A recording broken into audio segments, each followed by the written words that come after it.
মুর্শিদের কাছে মুরিদ ঠিক সেই রকম হিতাকাঙ্ক্ষী, সেই রকম তীর্থের কাকের মতো চেয়ে থাকবে। এক ফোঁটা পানি পান করার জন্য ধান চেয়ে থাকে। জমির মধ্যে ধান হয় না? এক্সাম্পল কত দেব আপনাদের? ধান তো আমরা খালি চাল বানিয়ে খাই, কিন্তু কি সিস্টেম হয় তা জানেন? বোটানি গেলেই বুঝবেন। যেটা বোটানি অর্থাৎ যেটাকে বলে উদ্ভিদ বিদ্যা, উদ্ভিদ বললেই বুঝবেন কিভাবে ধান হয়। একটা ধান আমার মালিকের দয়ায় আপনি একটা ধান বীজতলায় বুঝলেন, ওই বীজতলায় একটা গাছ হলো, তাই না? ওটার সাইডটা আরো গাছ হয়ে যায়। এটা নিয়ে বপন করলেন, এটা হলো কমের পক্ষে ছাড়তে ছাড়তে কুড়ি ছাড়তে ছাড়তে একটা আপনি লাগাইছেন ধানের সেটা হতে হতে 7টা হয়ে যায়। কয়টা হয়? 7টা হয়ে যায়। বেশি হয় কম হয়, 7টা হয়ে গেল। খাবার বেশি পাইলে ভালো হয়। 7টা হলো। এই 7টার ভিতরে কোরআন শরীফ বাণী দিয়ে আল্লাহ প্রমাণ করছে।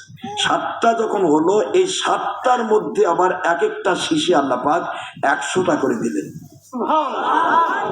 তাহলে 7টায় 700 গুনছেন কয়টা? একটার বদলা 700। এটা হলো দুনিয়াবিক দৃষ্টান্ত। যে ধানের দৃষ্টান্ত দিয়ে তোমাদেরকে আমি বরকত দিয়েছি, বীজতলায় বুনলে একটা, দিলাম আমি 700টা। এর যে বেশিও হয়, যারা ভালো খাবারও দিতে পারে, জমিন ভালো হয়, সার ভালো হয়, পানি ভালো হয়, সিস্টেম ভালো হয়, তাহলে আরো বেশি হবে। এটা আল্লাহ পাকের দৃষ্টান্ত। সাবআ সুম্বুলাতিন ফি কুল্লি সুম্বুলাতিন মিয়াতু হাব্বা, এটা আল্লাহ পাকের বাণী। আল্লাহ বলেছেন সূরাতুল বাকারার ভিতরে, এটা এসেছে 3য় পারায়।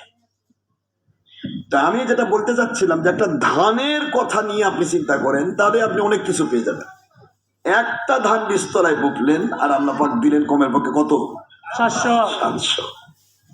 এই 700টা ধান যে হলো, কিভাবে হলো আপনি কি দেখছেন কখনো? দেখেন নাই। যখন যে মুহূর্তে ধানগুলি শীষ ছেড়ে দিল, কি ছাড়লো?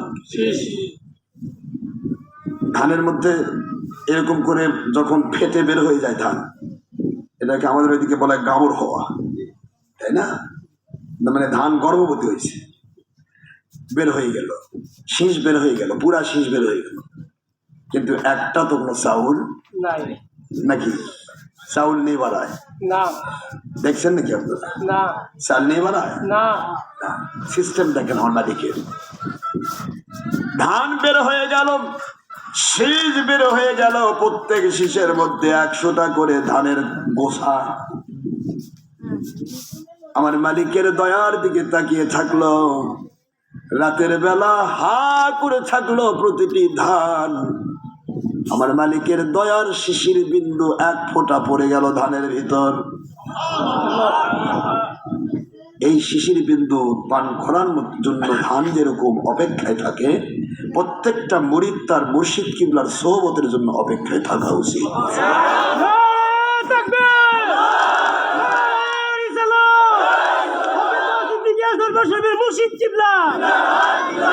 তাছাড়া আপনি কখনোই সত্যের উপর টিকে থাকা কঠিন, সত্যের উপর টিকে থাকা কঠিন।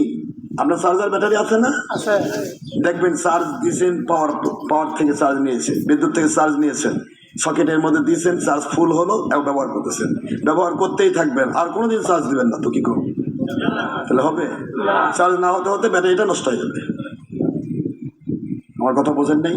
আমাদের প্রত্যেকের ভিতরে একটা করে আমল, আকীদা, ইমানের একটা চার্জার বাল্ব আল্লাহ প্রদত্ত আছে।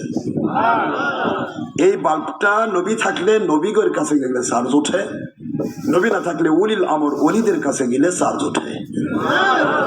যারা চায় না তাদের ব্যাটারি নষ্ট হয়ে যায়, জনমের মতো আলো বন্ধ হয়ে যায়, উপরে শুধু দাড়ি টুপিই দেখা যাবে, কিন্তু হেদায়েতের বাতি জ্বলবে না।